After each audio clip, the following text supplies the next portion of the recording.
Good morning, dear students. Today we are going to learn about the corrosion. Yesterday we learned how metals react with water. Okay, in that series you learned about the reaction of sodium with water. So how it was reacting? It was reacting with the cold water, and it was showing an exothermic reaction. Means a lot of heat was evolved. It catches fire. Why it catches fire? When the reaction takes place with water, hydrogen gas is liberated, and that hydrogen gas is quite combustible at room temperature. So it catches fire and it becomes a sparkling ball of fire. So this is how the reaction took place in case of metals like sodium or magnesium. Also showed some reaction, and how it was showing the reaction? It was reacting with the hot water. Magnesium hydroxide was being formed. Now let us come to, not magnesium hydroxide, it was magnesium oxide. Now let us come to the next concept, and that is corrosion. The metals, they have a property that they show slow wearing away, slow wearing away of the metals due to attack of atmospheric moisture and gases on the surface, and this is called corrosion. What is it? The process of slow wearing away of a metal due to attack of atmospheric moisture and gases on its surface is known as corrosion.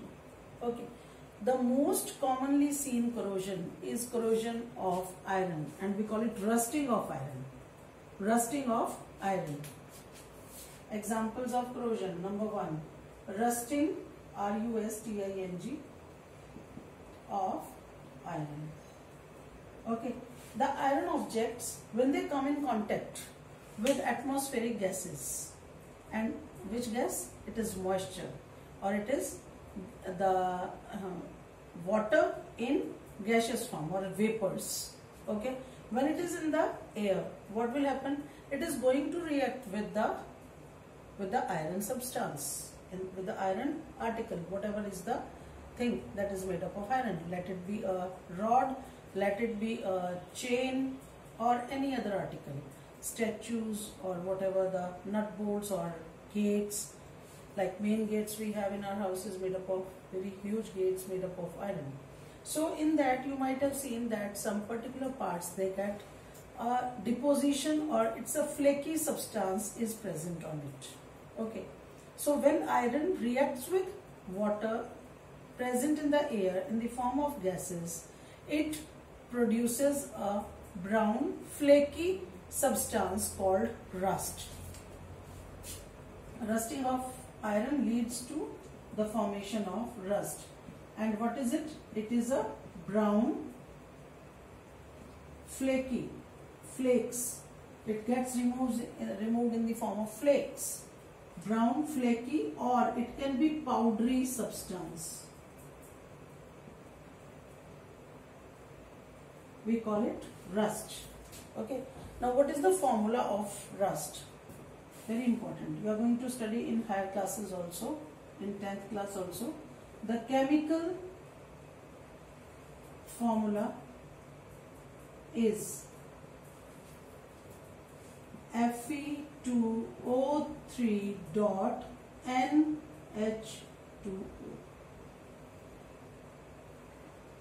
This is the chemical formula of rust. Okay. We call it hydrated.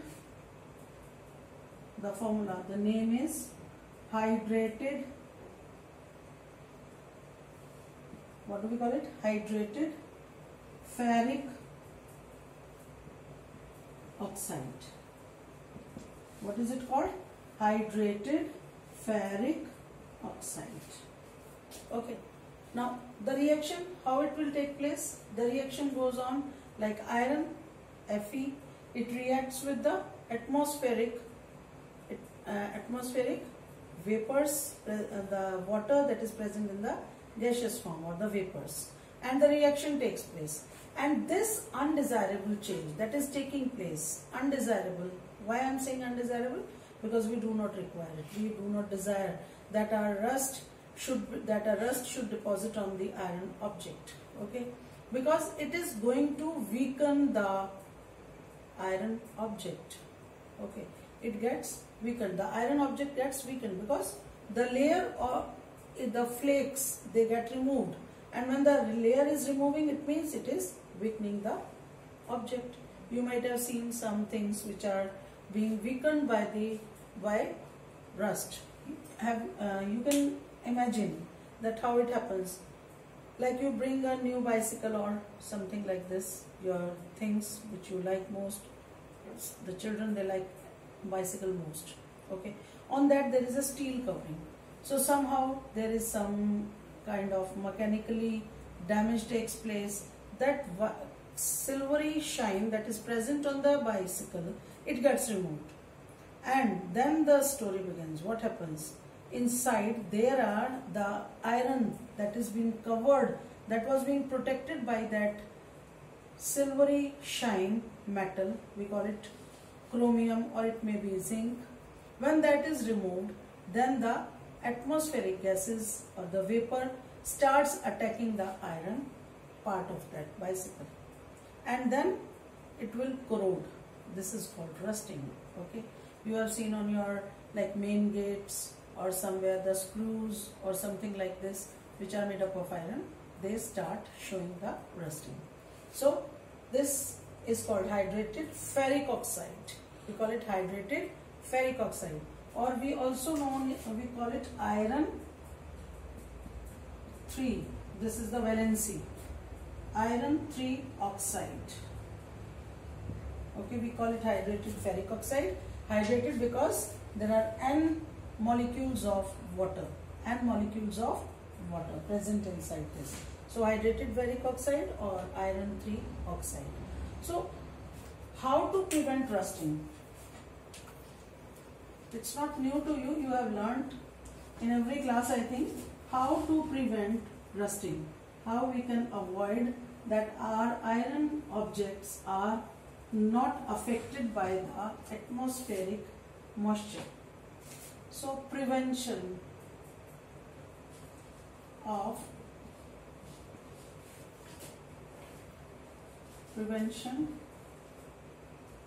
from rusting.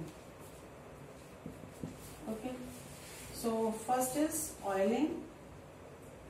If we keep a layer of oil around the object, then also the atmospheric air supply will be cut off. As a result, the object won't get rust. Second, greasing. We apply a coat of grease. Again, the atmospheric gases will be away. Third is galvanization. Galvanization. It is a process in which an electroplating is done of zinc. Zinc, you know, zinc is an element, is a metal, is electroplated on the iron object. So the zinc, it does not react with the atmospheric gases. As a result, it will prevent the iron object from being rusted away. Okay, so this is also the way. And painting, if we apply a coat of paint on the iron object, then also we can prevent the rusting. So this was about the prevention. Have you ever heard about the iron pillar that is present in Qutub Minar? There is an iron pillar, and you will be surprised to know that this iron pillar never gets rust. And it was made when this Qutub Minar, the monument Qutub Minar, was made. And it is lying, it is standing in open, but it never gets rust. And it's a very good example that how the technology was there in previous time also. It never gets rust. So it may be that because of some alloy can also be made, means iron has been alloyed with some metal or non-metal, that's why it is not getting rust. It's a record till now that it has never got rust on its surface, okay, and it is there since ages. So now let us come to the corrosion of copper. Corrosion of copper. Copper, you have seen the copper, some utensils are there in our house. You have seen mostly they are kept in the worship place. To worship God we use some utensils, and those utensils are made up of copper. Okay, it's a reddish brown metal, but when it comes in contact with the atmospheric gases, it acquires a green coating. Okay, there is deposition of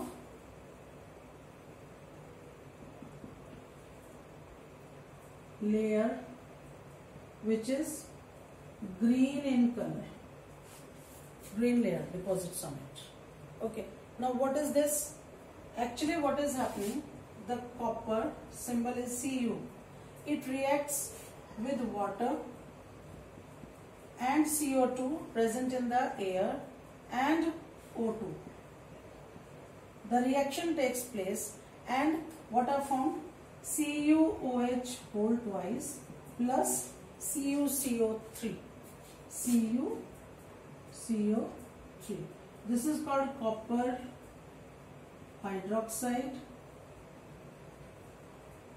and this is the green coating called copper carbonate. Copper carbonate.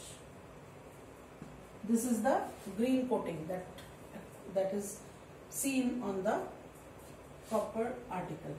Okay, we have balanced it also. Now this corrosion, there is a very common example, and you have heard about Statue of Liberty. Statue of Liberty was made of this green and this copper only. Okay, but when atmospheric gases attacked on it, it got bluish and greenish color. So now what we see, the copper, the Statue of Liberty, it is greenish or bluish in color. Okay, so example of the corrosion of copper. Next comes the corrosion of silver. Silver, you have seen, the jewelry is made up of silver. Some utensils, some people they boast of their riches and have some utensils made up of silver. So what happens on them? Corrosion of silver.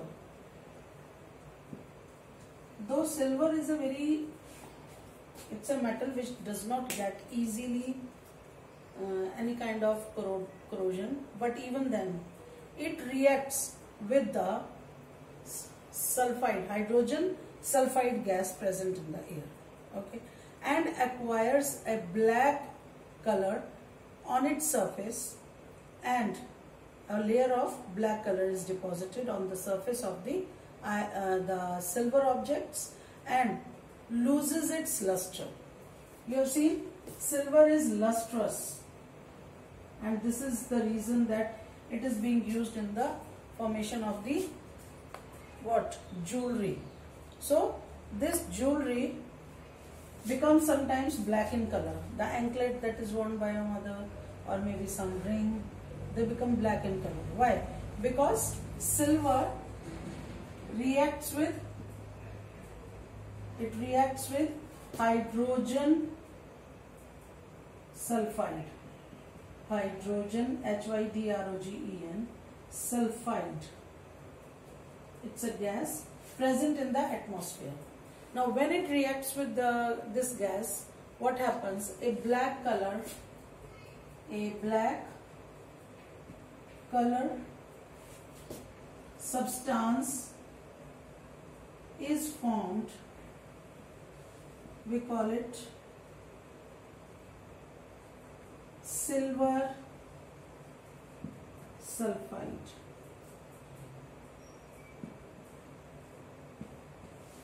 Okay, this silver sulfide is formed. Now this silver sulfide will do what? It will lose the luster of the silver object and the silver substance become black in color. So it doesn't happen in a day or two, it happens when lot of time has been passed. So this is about the corrosion, the concept of corrosion in which metals are reacting with atmospheric gases. So today's work is that what is corrosion? Explain with example different types of corrosion, like corrosion with silver, corrosion with copper, or corrosion of iron.